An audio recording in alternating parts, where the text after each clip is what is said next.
Je suis sûr que dans les Saintes Écritures, il doit être écrit ça quelque part. L'apocalypse viendra quand un énorme virus ravagera la planète et quand les New Mutants sortiront enfin au cinéma. Parce que, avec un film aussi maudit, c'est pas possible, il y a quelque chose. Bienvenue chez le beau parleur de l'action et du ciné d'auteur. Bonjour à vous les cinéphiles et bienvenue dans cette vidéo, cette critique en post-projection du film New Mutants, les Nouveaux Mutants. Je ne suis même pas sûr s'il a un nom français, j'en ai aucune idée, s'il s'appelle les Nouveaux Mutants en français. Quoi qu'il en soit, le film, eh ben c'est le même.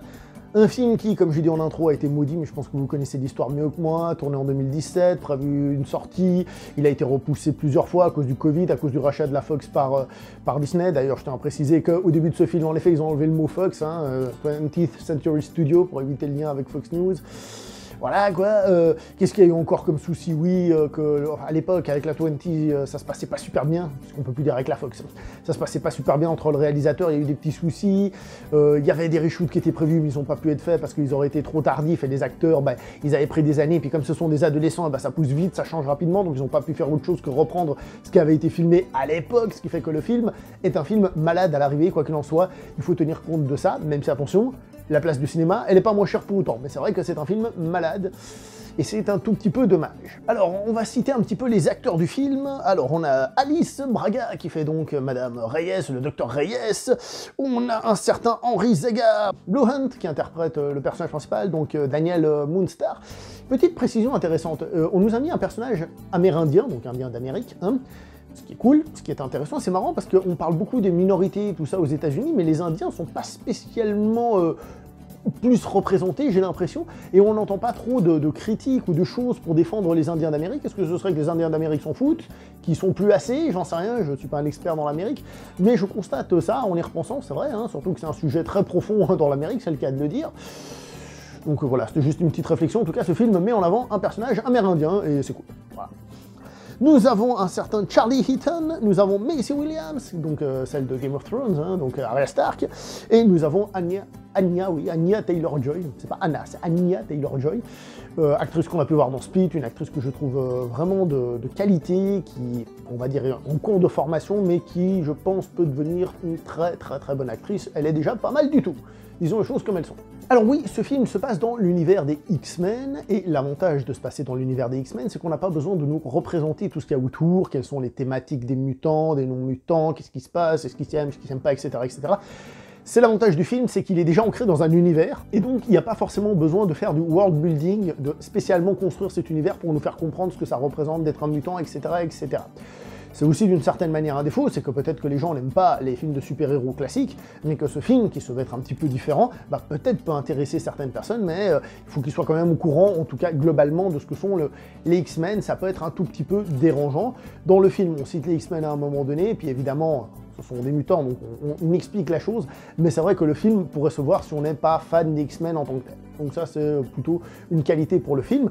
Ce qui fait que le film est un film original par rapport à un film de super-héros. C'est pas vraiment un film de super-héros, c'est pas un film de super-héros, il n'y a pas de choses super héroïques dedans, voilà, simplement. Mais si on le met dans le panier des films d'horreur ou autres, et ben là, le film est un petit peu plus classique. Film d'horreur, en effet, on nous a toujours dit que ça allait être un film d'horreur, donc ça allait être un X-Men horrifique. Alors, c'est clair que c'est plus horrifique que tout ce qu'on a eu dans le MCU, dans les X-Men et tout ce qu'on veut. Maintenant, niveau horreur, faut dire les choses comme elles sont, c'est une horreur assez légère. On sent que c'est un film qui essaye d'être assez grand public quand même pour attirer les spectateurs. Donc il n'y a pas beaucoup de scènes d'horreur en tant que telles. Il y en a peut-être une où il y a quelqu'un qui a une vision, on va dire, des mines, ou alors une ou deux petites scènes, mais c'est pas vraiment des scènes qui font peur, etc., etc. Il y a plus une espèce d'ambiance un peu générale, un peu sombre et tout, mais qui n'est pas non plus super appuyée. C'est pour ça que je dirais que c'est plutôt un film à tendance horrifique, c'est à ambiance horrifique, que réellement un pur film d'horreur en lui-même, parce qu'on sent que qu'on n'appuie pas sur l'accélérateur pour que ce soit un réel film d'horreur et que ça fonctionne à 100%. L'histoire en elle-même est donc divisée en deux sections, qui évidemment ont des parallèles entre elles, des choses qui sont dans les deux, on va dire. Donc il y a d'un côté, justement, on va dire cet aspect horrifique qui vient je ne sais même pas si je peux raconter, bien que ce soit la base du film, qui vient d'un des personnages, du pouvoir de ce personnage, je n'en dis pas plus, et il y a l'autre aspect qui est l'aspect un peu plus X-Men, donc ces jeunes mutants qui sont enfermés dans une espèce d'hôpital, mais qui est un peu chelou, etc., etc. Donc il y a un peu ces deux aspects, mais ce que je trouve bizarre, c'est que bien qu'en effet, par exemple, le fait que ce soit des mutants qui sont dans cet hôpital, et j'ai dit que c'était lié au pouvoir, donc ça c'est un parallèle, quelque chose qui est dans les deux, j'ai trouvé que c'était des choses un peu séparées, en règle générale, et qu'elles ne se complémentaient pas très bien l'une l'autre. Et comme le film est court, eh ben, on a un peu l'impression que tant l'une que l'autre eh ben, manque un peu de développement.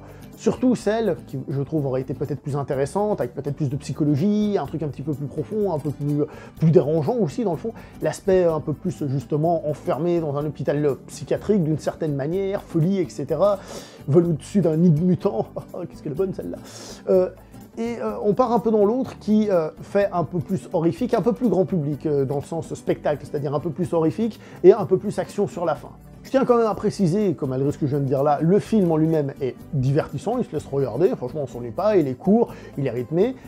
C'est pas le meilleur film du siècle, mais à ce niveau-là, c'est correct. On peut revenir un petit peu sur la réalisation. On se rappelle qu'il y avait les 2 premières minutes qui avaient été dévoilées dans je ne sais plus quelle convention, et d'ailleurs, j'en avais fait une petite vidéo dans laquelle on commentait un peu ces 2 premières minutes, et ces premières minutes faisaient un petit peu froid dans le dos pour la simple et bonne raison que ça avait l'air vachement rushé, qu'il manquait des plans, des trucs et des machins, que oula, on sentait le côté malade du film.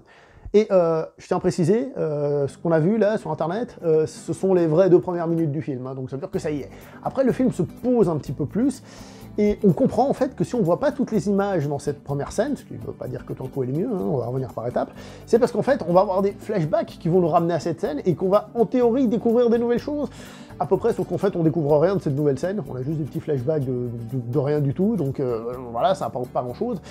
Et du coup, cette scène reste toujours assez mal coupée.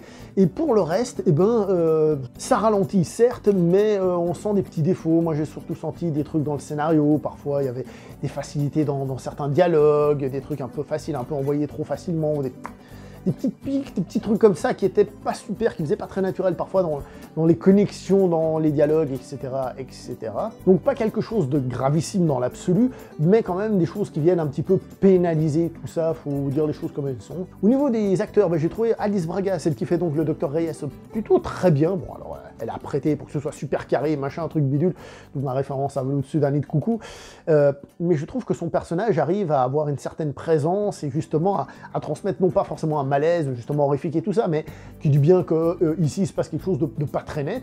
Je reviens vite fait un petit peu au scénario, puisque c'est lié à ce personnage. Tout l'aspect justement mutant, enfermé, etc., etc., bah, ça manque de développement, dans le sens il faut faire des petits exercices un peu bidons et tout. Tu dis, ah, c'est dommage, il y a un truc à creuser là-dedans.